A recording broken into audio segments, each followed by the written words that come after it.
जय गुरु जी। जय गुरु जी। संगत जी, गुरु जी ने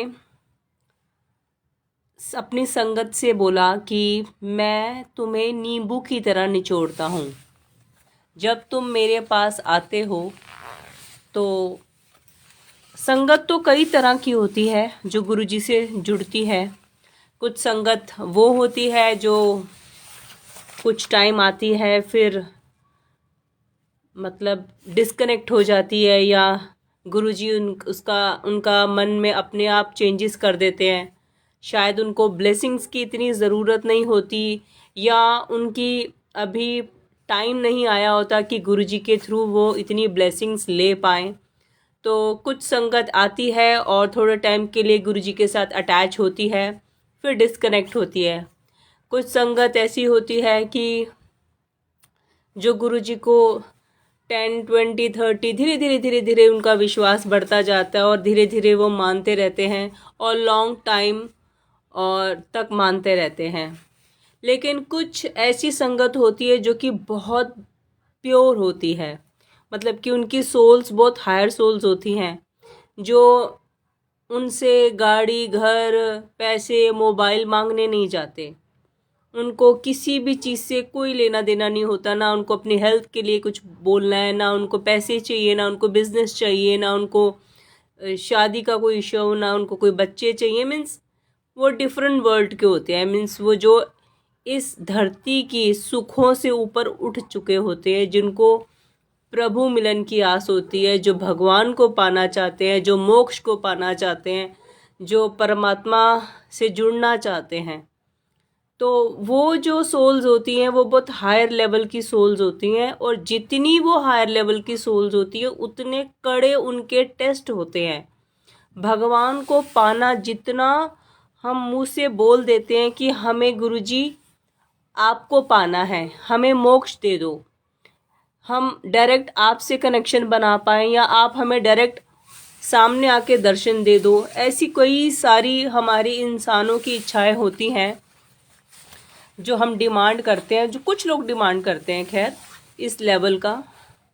तो ये इतना इजी है कहना, लेकिन उतना ही मुश्किल है पाना। क्योंकि आज की डेट में अगर हमें एक बार भी ड्रीम दर्शन भी हो जाए गुरुजी के, या किसी भी भगवान के हमें सपने में भी दर्शन हो जाए, तो ये भी बहुत बहुत भागों वाले होते हैं, बहुत कर्मों वाले होते हैं जिनको दर्शन होते हैं। और वो लोग जो गुरुजी को इन चीज़ों से उठकर पाना चाहते हैं, निष्काम भावना से सिर्फ प्रभु भक्ति में लग जाते हैं, तो उनके लिए गुरुजी ने बोला है कि मैं उनको नींबू की तरह निचोड़ता हूँ। जैसे गुरुजी ने बोला कि तुम लोग अगर बाज़ार में जाते हो, कोई चीज़ खरीदते हो, तो उसे अच्छी तरह से ठोक बचा के देखते हो, परखते हो कि भाई टूटेगा नहीं टूटेगा। तो मैं भी ऐसे अपने भक्त को परखता हूँ कि ये मुझसे कितना लगाव करता है। गुरुजी टेस्ट लेते हैं, और वो टेस्ट ऐसे होते हैं कि आप खुद ही इल्यूजन में पड़ जाओगे कि हम भगवान को चुने, हम या हम छोड़ दें। ऐसे ऐसे टेस्ट होते हैं, आप भ्रमित हो जाएंगे, क्योंकि ये रास्ता इतना कठिन है। गुरुजी ने बताया कि अगर तुम्हें मुझे पाना है डायरेक्ट, अगर तुम मेरी तरफ आना चाहते हो तुम अपने सिर मुझे दे दो। तो ये अपने आप में ही बहुत बड़ी बात है कि तुम्हारे साथ इस लेवल की चीज़ें होंगी कि जहाँ पे अगर सिर ही हमने गुरुजी को दे दिया तो समझो नियर टू डेथ एक्सपीरियंसेस हो सकते हैं आपको, या आप खुद ही सोचोगे कि मैं मरी जाऊं, कि ये ज़िंदगी में इतने दुख कैसे आ गए। मैं तो गुरुजी आपको मानता हूँ, मैं तो आपको आपसे मांग रहा था, मैं तो आपकी इच्छा कर रहा था, मैंने तो ये सब चीज़ें जगत की ये सब चीज़ों को छोड़ दिया था। अब मैं आपके द्वारे लग गया, पूरा आपको मांग रहा हूँ, सिर्फ आपकी इच्छा लग रहा, और आपने मुझे इतने दुख दे दिए, इतने टेस्ट दे दिए। तो ये जर्नी उन लोगों के लिए है, इसलिए ये जर्नी में इतने दुख आएंगे, इतने दुख आएंगे। लेकिन अगर आपने एक एक इम्तिहान अपने पास करते गए तो फिर समझिए कि मोक्ष के द्वार आपके लिए खुले हुए हैं। गुरुजी ने बोला मैं आपको नंगी तलवार पे चलाऊंगा।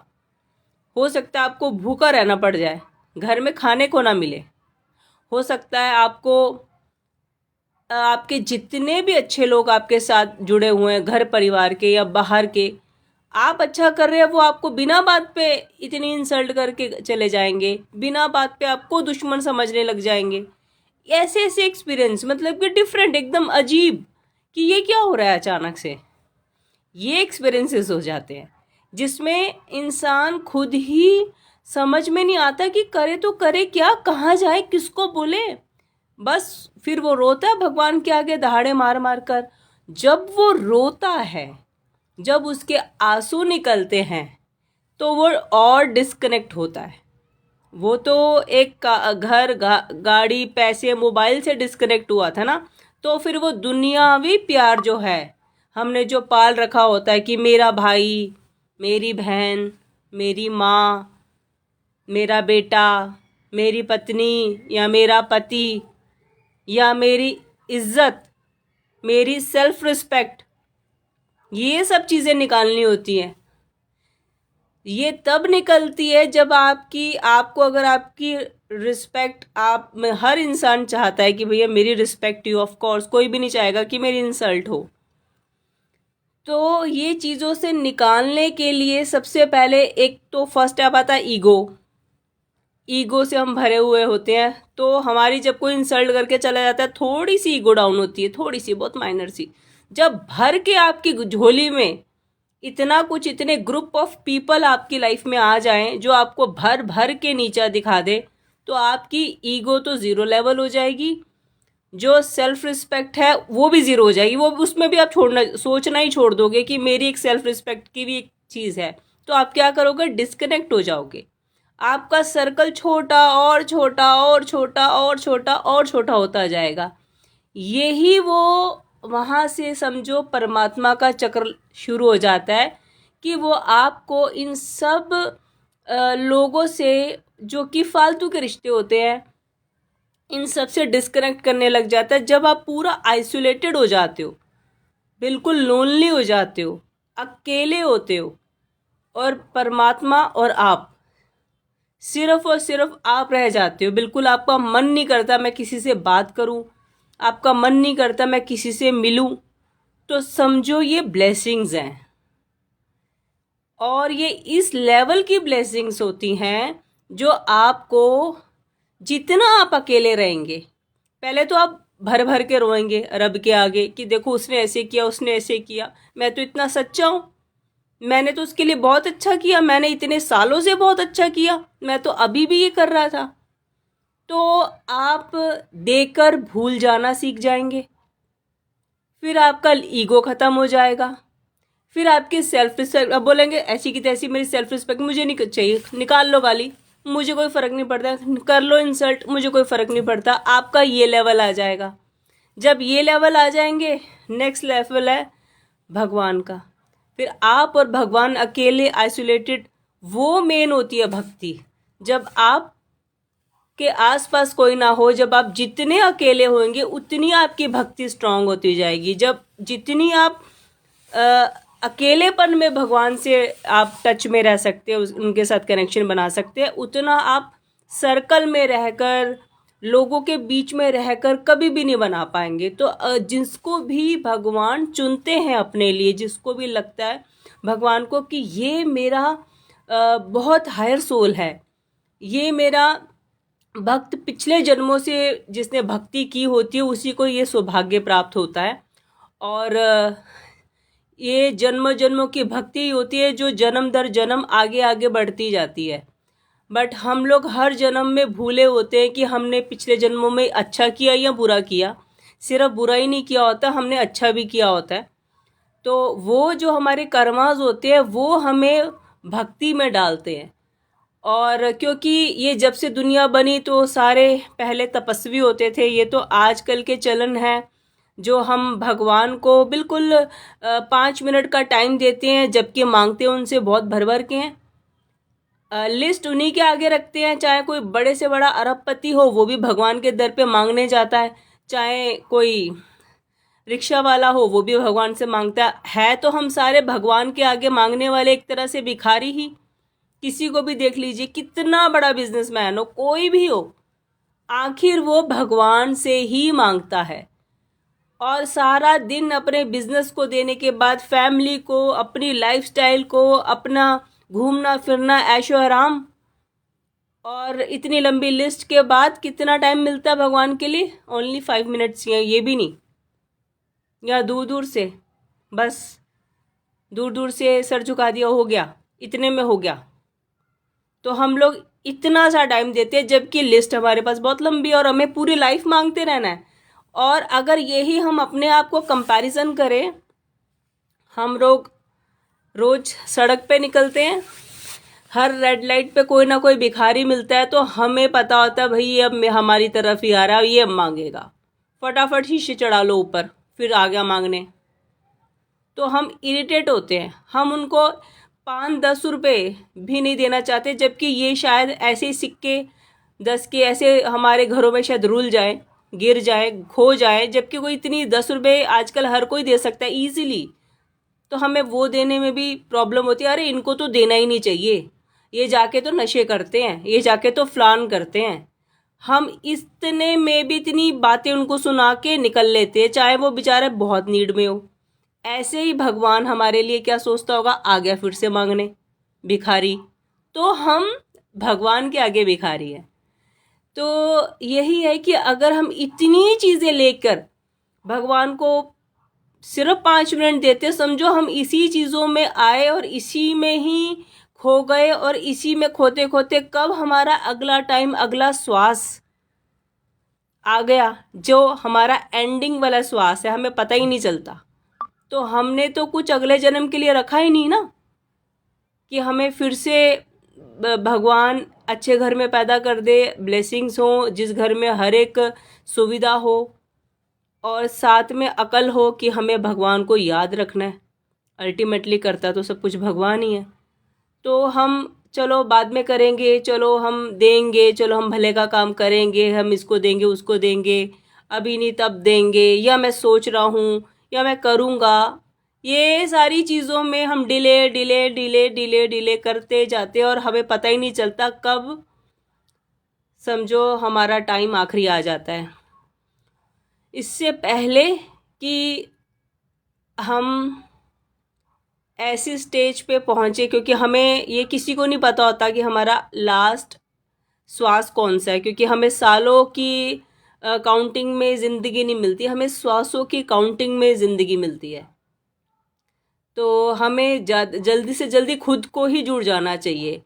वो तो खैर भगवान भी मेन जोड़ते हैं, और हमें खुद में भी अगर वो चीज़ जागे ना, खुद से अकल ना आए आज भी, तो हम बहुत बड़े बेवकूफ़ हैं। अगर इतना कुछ भगवान हमें देते, हम नाशुक्रे होते हैं। और वो लोग जिसको भगवान खुद चुनते हैं और फिर तराशते हैं, तो वो बहुत भाग्यशाली है।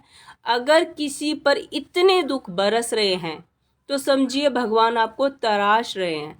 आपके अंदर से वो सारी मैल आपके आंसुओं के ज़रिए जब निकलती जाएगी, जब आप रो रो के सब अपने आप को बिल्कुल खाली कर देंगे, इन मोह से, माया से, ये क्या है, ये खेल, आपको सब खेल लगने लगेगा, दुनियादारी। फिर आप डिस्कनेक्ट होने लग जाएंगे, फिर आपको समझ में आएगी कि रब ही होता है।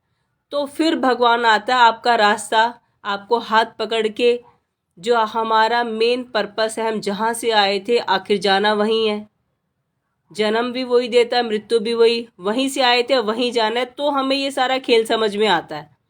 तो वो बहुत लकी वंस होते हैं, और जिनके साथ भी ये चीज़ हो रही है लाइफ में, ऐसे एक्सपीरियंसेस हो रहे हैं कि गुरुजी आपका नींबू निचोड़ रहे हैं। गुरुजी ने बोला कि अगर हल्का सा भी कसर रह जाए, हल्की सी भी, समझिए नींबू में हल्का सा भी जूस रह जाए, तो मैं उसको भी अच्छी से निचोड़ता हूँ। तो फिर जब आपको एक प्योर, और प्योर से भी प्योरेस्ट फॉर्म दे देते हैं, आप एक ऐसे इंसान बन जाते हैं कि रब के एंजल बन जाते हैं, जो लोगों को गाइड करने वाले बन जाएंगे। जब आप अपने एक्सपीरियंसेस बताने वाले बन जाएंगे कि देखो मैं कैसे उभरा हूँ, मैंने भी डिप्रेशन देखा, मैं कैसे उभरा हूँ, मैंने भी दुख देखे, मैं कैसे उभरा हूँ, मैंने कैसे इन चीज़ों से अपने आप को ओवरकम किया। तो ये सारे एक्सपीरियंसेस, जब आपको हर चीज़ का एक्सपीरियंस हो जाएगा, और जब आप हर चीज़ से डिस्कनेक्ट हो जाएंगे जब आपको हर चीज़ की नॉलेज हो जाती है। क्योंकि अगर ऐसे हम आपको लेसन कोई किसी भी चीज़ का सीधा आपको फॉरवर्ड कर दिया जाए तो आप नहीं समझ पाएंगे। प्रैक्टिकल जब तक भगवान गिराता नहीं है तब तक समझ में नहीं आता कि हम गिरे हैं। इससे पहले हमें लगता है अरे सब कुछ मैं ही कर रहा था, मैं मेहनत कर रहा हूँ, मेरा दिमाग बहुत तेज है, मैंने सब कुछ अचीव किया, मैंने सब कुछ बनाया। जब काम नहीं बनते तब समझ में आता है मैंने नहीं बनाया था, ये तो ऊपर वाले ने बनाया था। फिर हमें समझ में आता है कि ऊपर वाले के आगे माथा टेक लो भैया, वही करता सब कुछ। तो इन सब चीज़ों से उठे हुए जो एंजल्स होते हैं, अगर उनकी लाइफ में प्रॉब्लम आ रही है, कहीं भी दुख आ रहे हैं, आपको लगता है कि हम गुरुजी हर कोई धोखा देता जा रहा है, हमें हर कोई ऐसा मिलता है जो हमें ही बुरा बोल के चला जाता है, तो समझिए आपके ऊपर बहुत बड़ी ब्लेसिंग्स है। और अगर कोई देख रहा है कि कोई बहुत अच्छा है फिर भी उसके साथ दुख आ रहे हैं, तो ऐसे इंसानों को कुछ भी आप अपनी तरफ से बुरा ना बोलिए, वो समझिए ब्लेस्ड सोल्स हैं। बहुत कड़े इम्तिहान लेते हैं। ये मत सोचिए कि वही यार उसने तो बहुत बुरे कर्म किए, नहीं जी, उसने बहुत अच्छे कर्म किए। अच्छे कर्म किए तभी ऊपर वाले की सीधी उस पर नज़र है जो कि उसको तराशा जा रहा है। तो गुरुजी जब तराश के आपको फिर जब आपको जब चीज़ें देते हैं तो फिर समझिए आप उनकी तरफ से काम करते हैं। आप इस लेवल के बन जाते हैं कि लोगों को हील करने के काम आते हैं। जब आप उस लेवल पे पहुंच जाते हैं जब आप काउंसिल कर पाते हैं और आपका ऑरा इतना स्ट्रांग हो जाता है, इतना आपकी आवाज़ में इतनी पॉजिटिविटी आ जाती है कि पता नहीं कितने लोग आपकी वाइब्रेशन से खुद को पॉजिटिव फील करते हैं। तो गुरुजी उन लोगों को ये प्रैक्टिकल एक्सपीरियंसेस देते हैं। तो संगत जी घबराना नहीं है। अगर किसी का भी नींबू निचोड़ रहे तो एक नींबू कर्मा वाला होता है, एक नींबू गुरुजी तराशने के लिए चुनते हैं। तो गुरुजी ने बोला मेरे मंदिर में बहुत भक्त आएंगे और वैसे जो उनके बहुत प्यारे भक्त हैं, जो उनके कहने पे चलते हैं, जो उनके तराशे हुए हैं, वो उनकी मुट्ठी में है, बाकी सब भीड़ है। तो जो जितना प्योर होता जाएगा, जितना डाउन टू अर्थ होता जाएगा, जितना प्योर होता जाएगा, उसकी बातों में जितनी प्योरिटी आती जाएगी, जितना झुकाव होता जाएगा, तो समझिए वो उतना वो गुरुजी का है।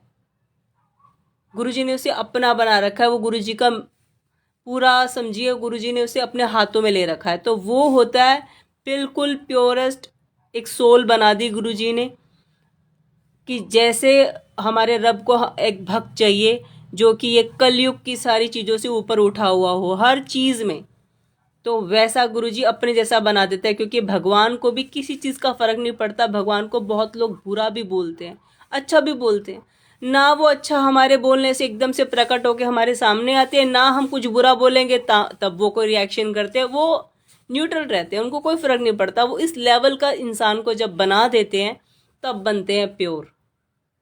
तो संगत जी घबराइए नहीं, बस जय गुरु जी बोलते जाइए और जितना हो सके, जितनी आप प्रभु भक्ति करेंगे, जितना आप अपने भगवान के साथ अटैच रहेंगे, उतनी जल्दी जर्नी आपकी कंप्लीट होगी।